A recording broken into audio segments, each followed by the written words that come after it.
Et mon invitée s'appelle Stéphanie Cher. Bonjour Stéphanie.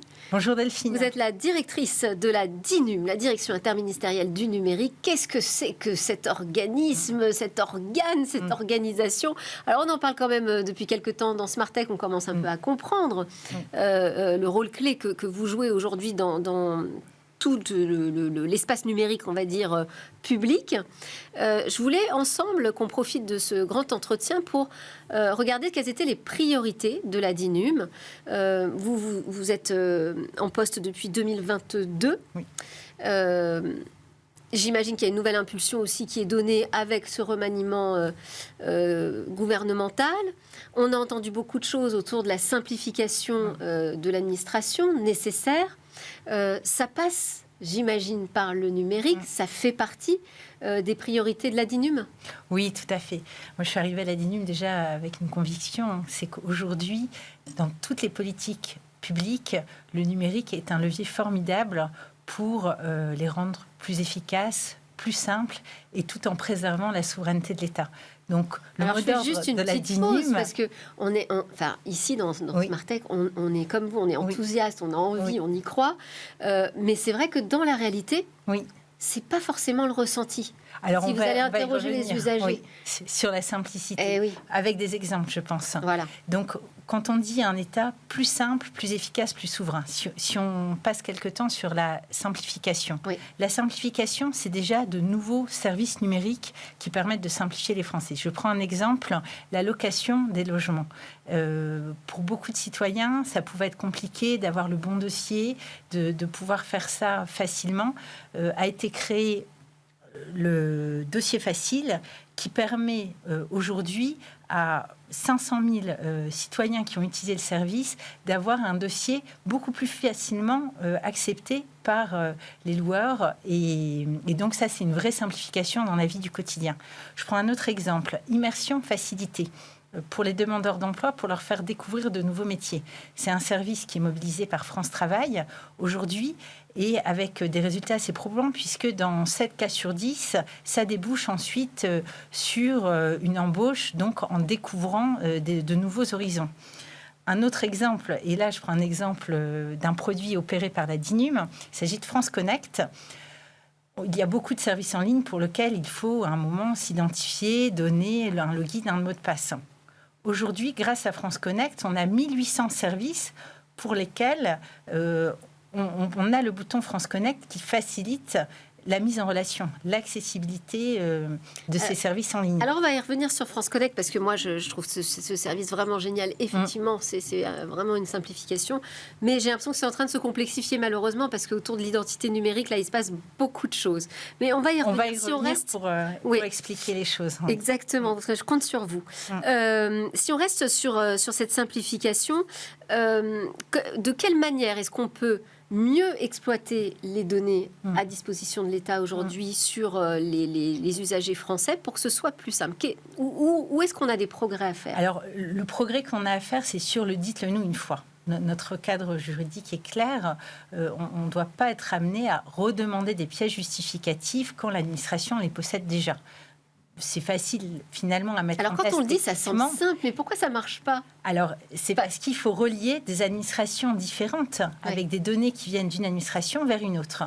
C'est la raison pour laquelle on accompagne aujourd'hui l'ensemble des administrations. On facilite aussi l'accès à ces données à l'ensemble de ceux qui fournissent les services administratifs. Et je vais prendre l'exemple des collectivités territoriales, par exemple, qui vont avoir besoin, par exemple, de données de la CAF.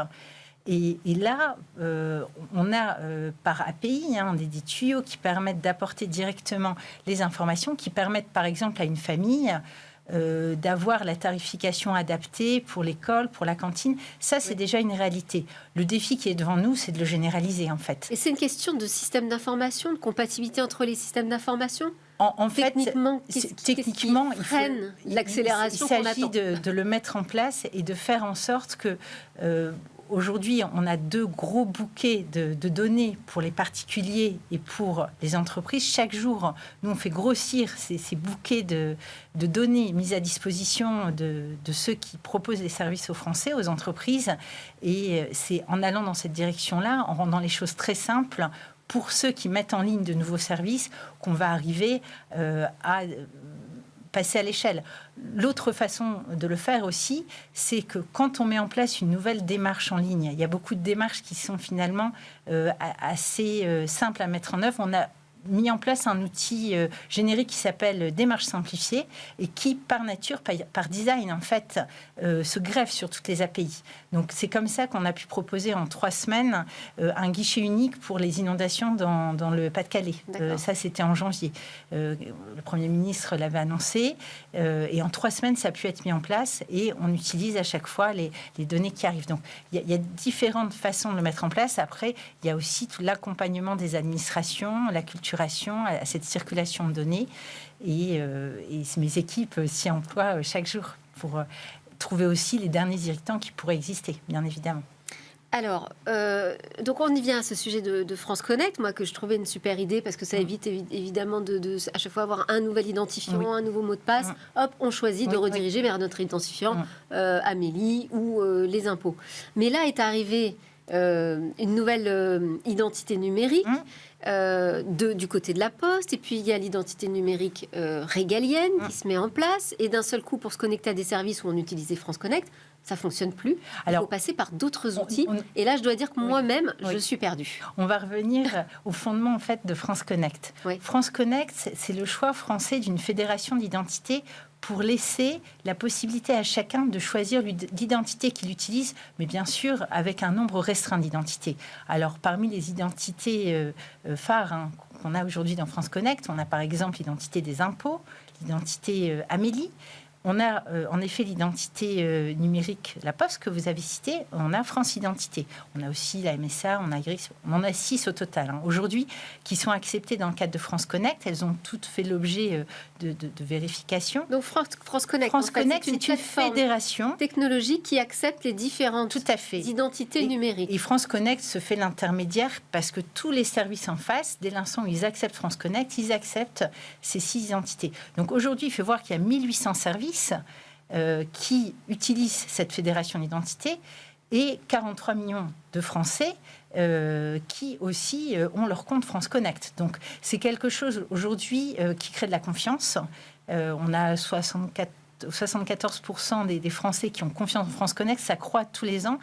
Donc je pense que France Connect a réussi à trouver sa cible et apporte de la confiance et cette possibilité de choix qui est une autre voie plutôt que l'identité unique. Il y a d'autres pays qui ont choisi un identifiant unique pour toutes les procédures. C'est pas le choix de la France, je pense que c'était pas dans notre culture. Et donc, France Identité, c'est une identité qui vient donc parmi pour les ces identités. En fait, officielles d'identité. Et en fait, France Identité, la vocation, c'est aussi d'avoir une identité plus sécurisée. Et ça se met en place petit à petit avec des tests qui sont en cours pour pouvoir aussi, grâce à cette identité régalienne, pouvoir faire des démarches plus sensibles, avec davantage de risque de fraude, comme on commence à l'avoir aujourd'hui avec l'identité sécurisée de la Poste, qui permet déjà d'accéder, par exemple, au paiement du compte personnel de formation, mais aussi plus récemment, depuis janvier, à MaPrimeRénov'. Ça protège le citoyen, mais ça protège aussi le service public en face pour limiter la fraude. On sait qu'il y a des services parce que sur qui CPF, génèrent plus de flux financiers. On n'a pas forcément besoin d'avoir une identité ultra sécurisée. En revanche, de l'autre côté, on ne veut pas d'usurpation d'identité, en fait. Personne ne veut que son identité soit usurpée. Et donc, passer à un niveau d'identité supérieur quand le risque de fraude est accru est très important.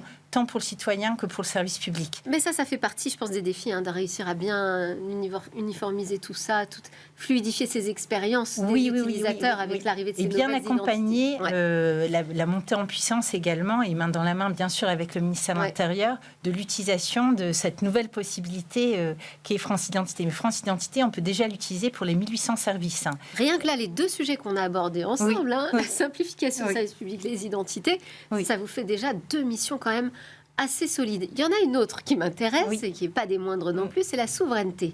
Comment est-ce qu'on se crée, nous, en France, nos propres briques technologiques pour s'assurer une certaine indépendance ou résilience numérique?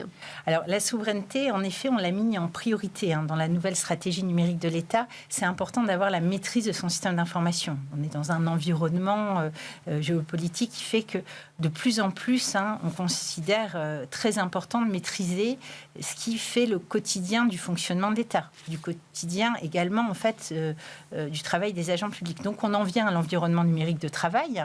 Et le choix qu'on fait et qu'on poursuit à la DINUM, c'est d'accompagner l'ensemble des ministères sur des outils numériques bien maîtrisés qui permettent d'assurer le fonctionnement quotidien. Donc, c'est l'échange de fichiers, ça va être la messagerie instantanée. Je m'arrête un instant sur ce sujet-là.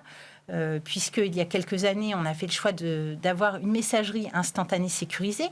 On a pris en fait CHAP. le CHAP, voilà, ça s'appelle CHAP. On a pris l'outil en open source à l'état de l'art, protocole Matrix, qui permet d'échanger des messages de façon chiffrée.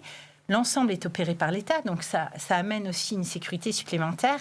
Et c'est un service aujourd'hui très largement déployé, puisqu'on est à 200 000 utilisateurs quotidiens, en particulier dans les ministères qui ont le plus cette culture aussi de la sécurité et de besoin d'échanger de façon en pleine confiance, en fait.